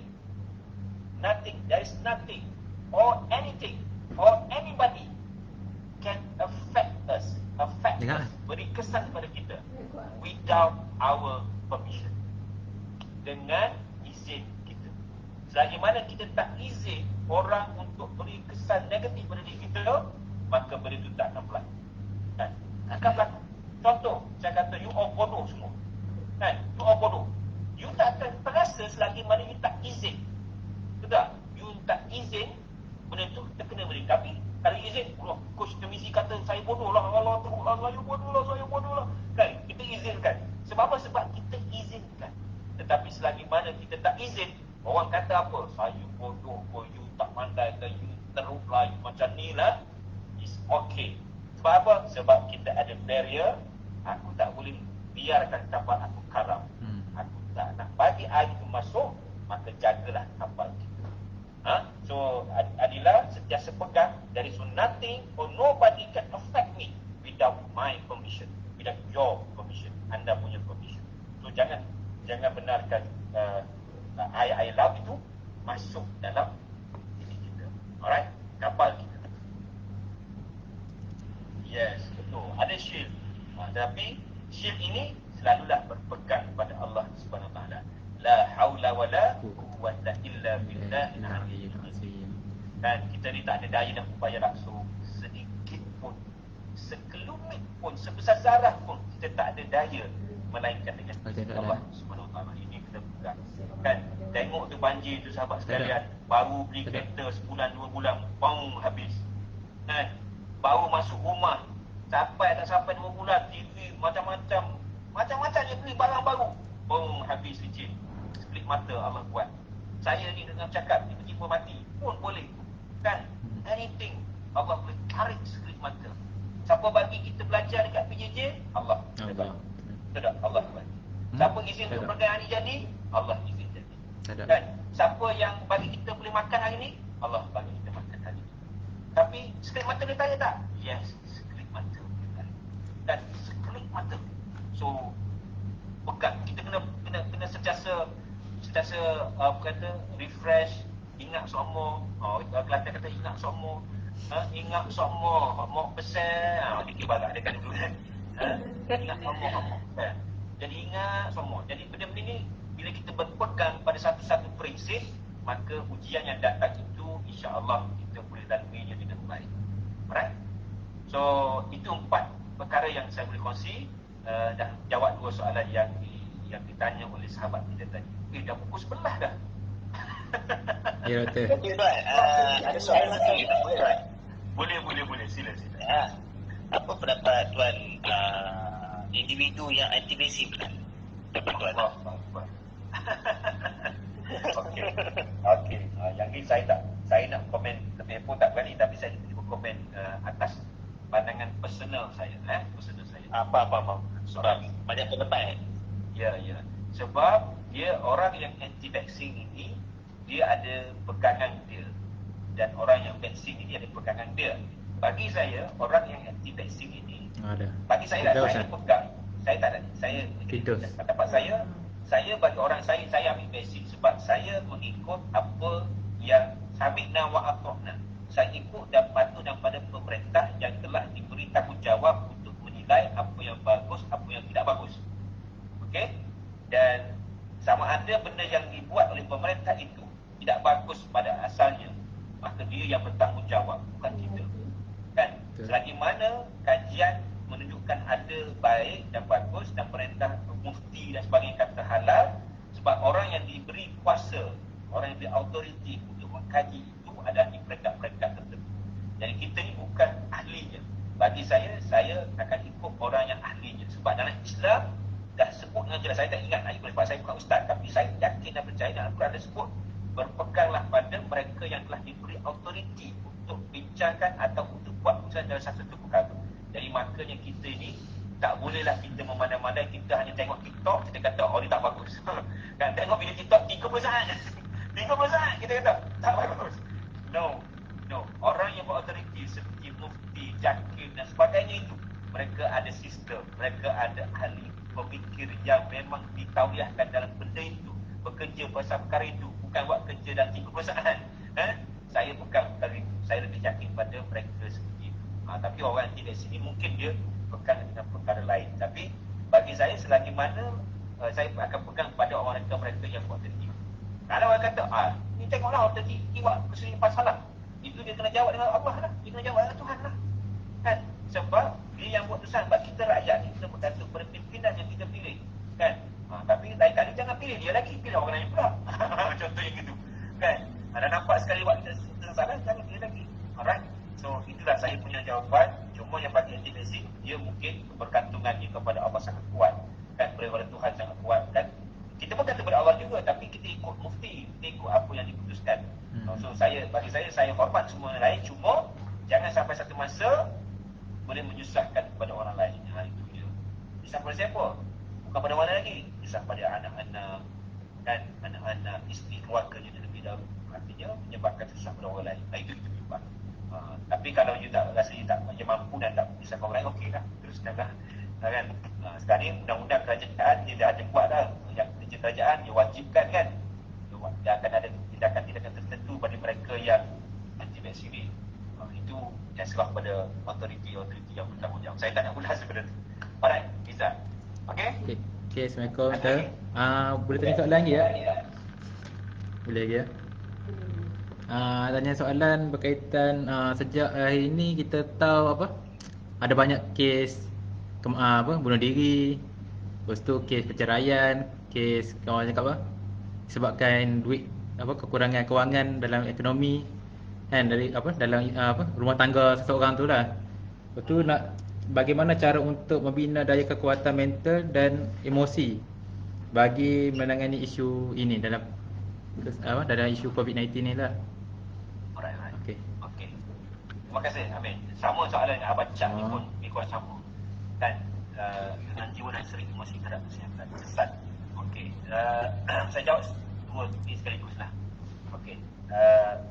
Betul saya tak nafi ada kes-kes tertentu yang semakin meningkat seperti bunuh diri, perceraian, kan, tekanan emosi dan sebagainya. Cara yang terbaik saya dah beritahu dari awal tadi sebenarnya back to the nature one. Balik pada asalnya, balik pada pencipta.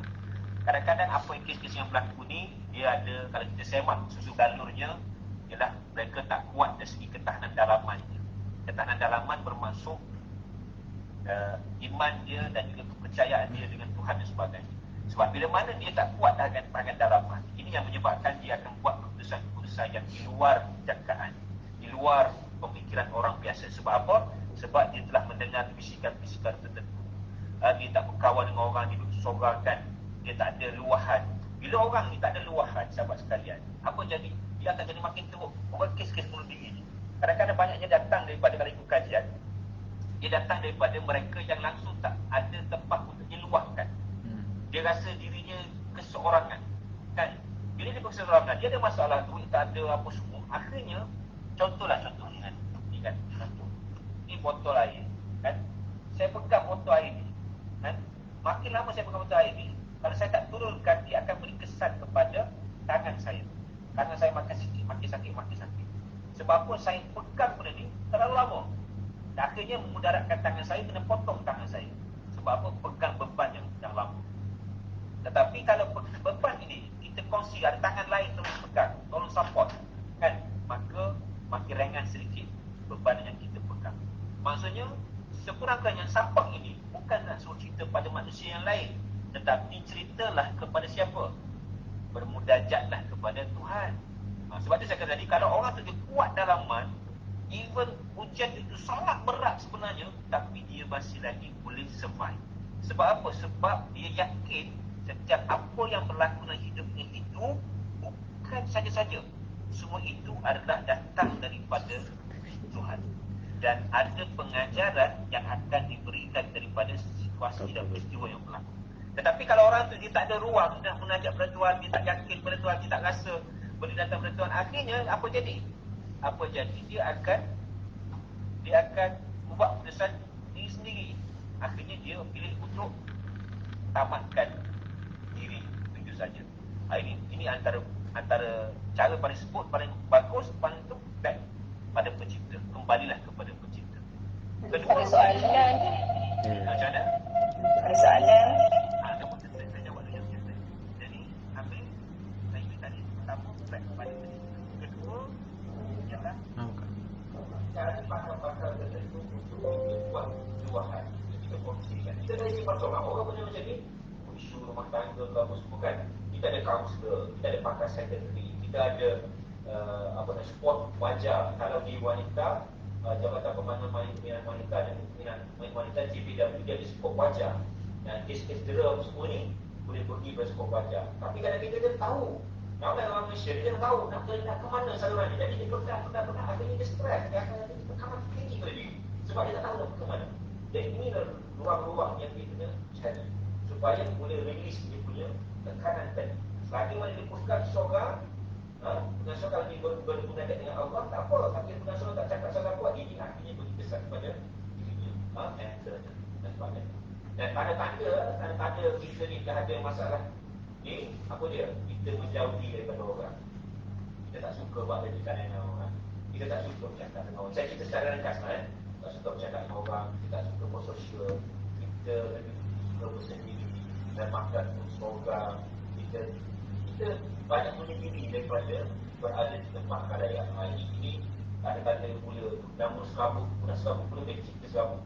Dan itu antara tanda-tanda yang harus kita perhatikan yang harus kita perhatikan. Alright. Yang soalan Ahmad Cah ni, Ahmad Cah kata kesan emosi kesihatan. Saya sudah pada peringkat awal dia baca bagaimana kalau kita tak jaga dari emosi ini, dia akan beri kesan kepada apa? Kesan kepada kesihatan tubuh badan kita. Sebab dia sinkronis emosi, fikiran, emosi, fikiran semua ini dia akan sinkronis satu sama lain. Dan yang menyebabkan beri kesan kepada fizikal juga. Contoh, satu contoh yang sangat mudah. Kan? Cuba you bayangkan peristiwa paling sedih dalam hidup. Cuba bayangkan peristiwa yang paling sedih dalam hidup dalam belakang kita. Dia boleh bayangkan. Cuba bayangkan hal yang sedih. Bila sebut paling sedih, mata kita pun dah layu dah. Kan? Mata dah layu, mulut pun dah jatuh ke bawah. Sebab apa? Sebab otak kita bayangkan peristiwa sedih itu, kita kadang-kadang jadi macam nak nipis ni mata, teringat kan. Tengok, baru bayangkan emosi yang sedih beri kesan kepada muka kita. You imagine kalau orang itu sentiasa tu fikir wayang tu main kepala dia setiap masa dia main. Allah aku dah kuih, aku nak kita dah juga, aku risau keluarga dah juga, tak ada mampu nak cara keluarga aku nak macam mana. Akhirnya wayang itu bermain setiap masa, pusing dengan kepala dia. Akhirnya apa?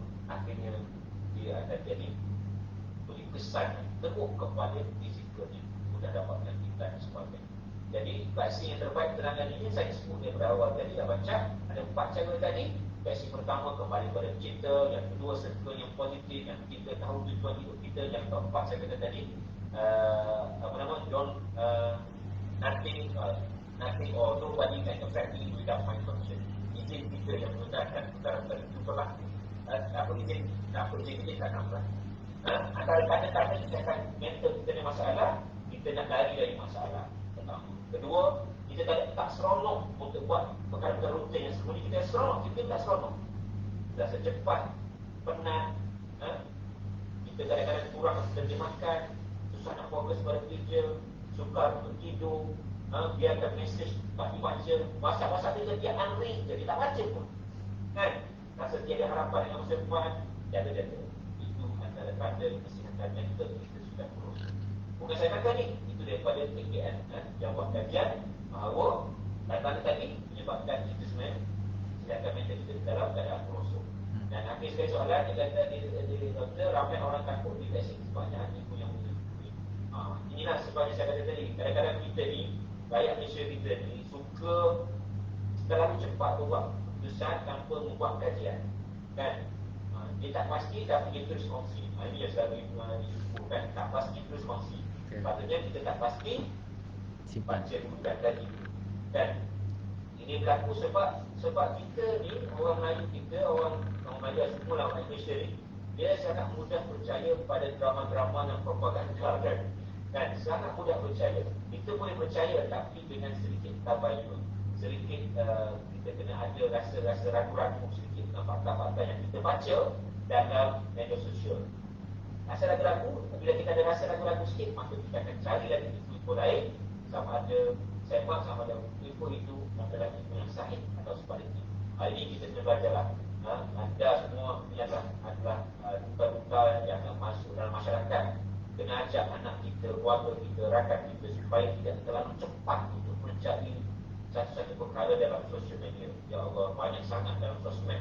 Demi untuk like, demi untuk viral, demi untuk atas nama viral, atas nama nak popular, dia buat cerita-cerita yang separuh masa, kan, cerita yang tak betul. Allah nak buat income betul, nak buat income, itu dah tahu lah. Itu yang akan jadi dosa yang berpanjang. Saya ada komen dalam satu TikTok, dia tunjuk pasal dia saja tunjuk yang dia sebenarnya buat eksperimen sosial, tapi tak sebut. Awalnya dia tunjuk video yang marah pada pakcik yang bawa makanan tu kan, pakcik bawa makanan dan dia marah masuk pakcik terlambat apa semua. Dan kat awal dia tunjuk yang itu adalah social eksperimen, tapi kemudian boleh tunjuk social eksperimen. Apa orang marah lah kan. Saya pun komen dalam, saya kata ulama tidak pernah menghalalkan cara. Betul nak mendidik masyarakat, tapi this is not how, macam mana kaedah mendidik masyarakat sendiri. Demi untuk viral, kita boleh buat macam ni, mendatangkan fitnah yang macam-macam. Jadi usahlah kita terlibat dalam itu. Yang kita bimbang, kita ingat kita dapat income, dan semata-mata punya dapat dosa yang berpanjang. Allah Akbar. Dan dosa berpanjang kenapa? Sebab ialah kita mungkin dah delete dalam video kita, tapi orang yang save, yang share dalam WhatsApp dan sebagainya itu, Masya Allah, ramai lagi. Kan? Tak sampai nak jadi dah. Dah berantai-rantai dah, tak terima dah. Within 10 second, ya Allah. Dia tahu video tu dah bukti macam-macam. 10 second je. 10 second, 5 second je. Jadi, berhati-hati lah kan, dalam bersosial media kita. Okey? Itu sajalah yang saya boleh share. Okey? Saya balik semula pada Farah. Ada apa-apa lagi Farah? Ada tanya soalan, tak ada juga. Mengajar mana kan? Dah contoh sebelah kan? Kita macam-macam. Sebelah boleh juga. Sejak ni masa. Boleh. Lagi ke soalan? Tak ada juga. Bagi ni lah. Rasanya tak ada soalan dah cukup. Seminggu. Terima kasih. Okey lah, kalau tak ada soalan, saya tutup boleh? Farah? Boleh. Okay, sebagai kesimpulan, terima kasih semua yang telah beri perhatian dan perhatian dan juga interaktif ataupun aktif berbincang dalam ini. Saya ucapkan terima kasih banyak. Cuma harapan saya daripada permasalahan ini, yang paling penting sebenarnya adalah banyakkanlah kita ini membaca, kan? Banyaklah membaca perkara-perkara benda-benda yang positif, kan? Sebab kita bimbang dengan adanya sosial media ini sebenarnya kita telah mengalihkan pandangan kita, pembacaan kita daripada buku kepada sosial media. Sebab saya bimbang dari sosial media ini bacaannya suku masak, tak masak pun, kan? Tak masak. Jadi boleh baca dari sosial media, tapi kena tambah lagi dengan buku tertentu supaya kita dapat gambaran yang lebih jelas dalam apa itu yang kita lihat dengan rasa. Okey. So, terima kasih banyaklah atas perhatian. Mohon maaf atas kekurangan saya. Jumpa lagi di lain kesempatan. Semoga anda semua beroleh keberkatan. Dan follow lah saya. Jadi, kalau nak follow saya, nak kenal Azhar Cerotin, cari di TikTok, cari Termizi Aziz, Coach Termizi Aziz. Target Coach Termizi Aziz di TikTok. Itu ada, boleh berhubung dengan saya di situ. Ataupun live saya setiap hari Sabtu malam. Saya ada live setiap Sabtu malam untuk kongsi bagaimana kita tentang vaksinasi. Macam mana saya cerita supaya kita dapat faham bersama. Secara percuma saya tak kena bayar-bayar. Saya pada kelas sebenarnya setiap hari Selasa malam saya buat kelas online untuk saya share ilmu neurolinguistic problem NLP kepada mereka yang berminat. Setiap Selasa malam. Memang online, website saya punya website sistem. Siapa punya nak join, nanti boleh Farah ataupun contact saya lah. Nanti jangan Farah. Boleh saya, boleh hubungi saya, boleh join setiap malam. Itu satu kelas. Boleh masuk dan kelas tersebut. Alright, so saya terima kasih banyak. Terima kasih Aib Hamid dan juga Farah dan lain-lain. Saya maaf juga atas kekurangan. Saya kembalikan kepada Assalamualaikum warahmatullahi wabarakatuh. Terima kasih Cik Ahmad Tarmizi di atas perkongsian yang diberikan tadi. Alhamdulillah, semoga apa yang telah disampaikan tadi boleh dimanfaatkan dalam kehidupan kita seharian.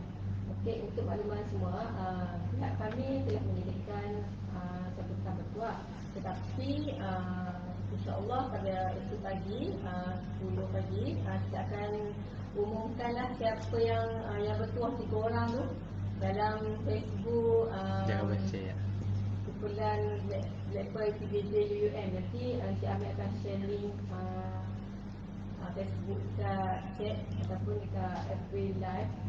Okay, Minta gambar. Gambar. Okey, Minta on. ada yang sudi nak minta on pun boleh lah sebab kita nak bergambar sebagai kenangan-kenangan. Boleh ke?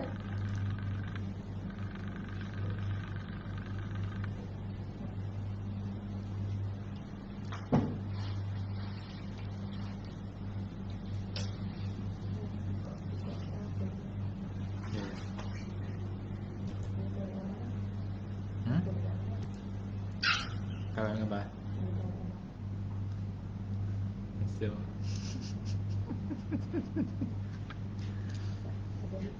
Okey.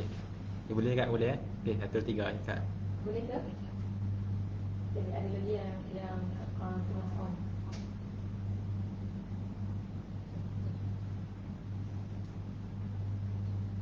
Habis dah kot.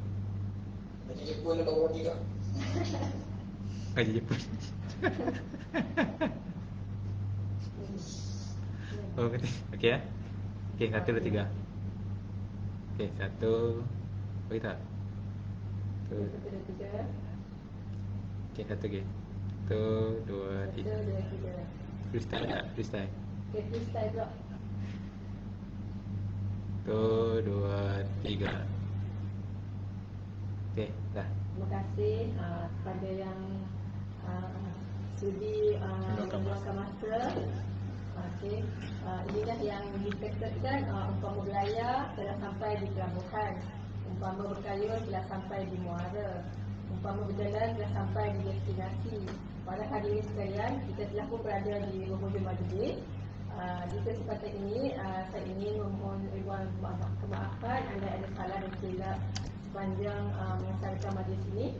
Kita pergi ke dusun memetik kelapa muda di kelapa Bali. Jari disusun maaf kita, panjang usia bersua kembali.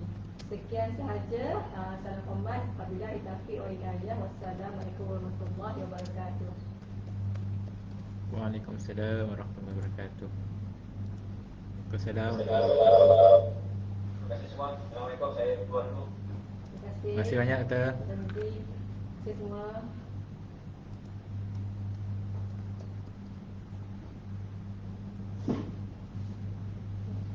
Alhamdulillah. Settle. Aduh, hai kembali dah lama nak minyak. Aku dah nak kencing semua dah tahan. Dah sejuk pula. Ada tak kena ayat dah pakai ayat ah. Aduh, alhamdulillah settle juga. Let's go. Stop sharing. Let's go. Sayang.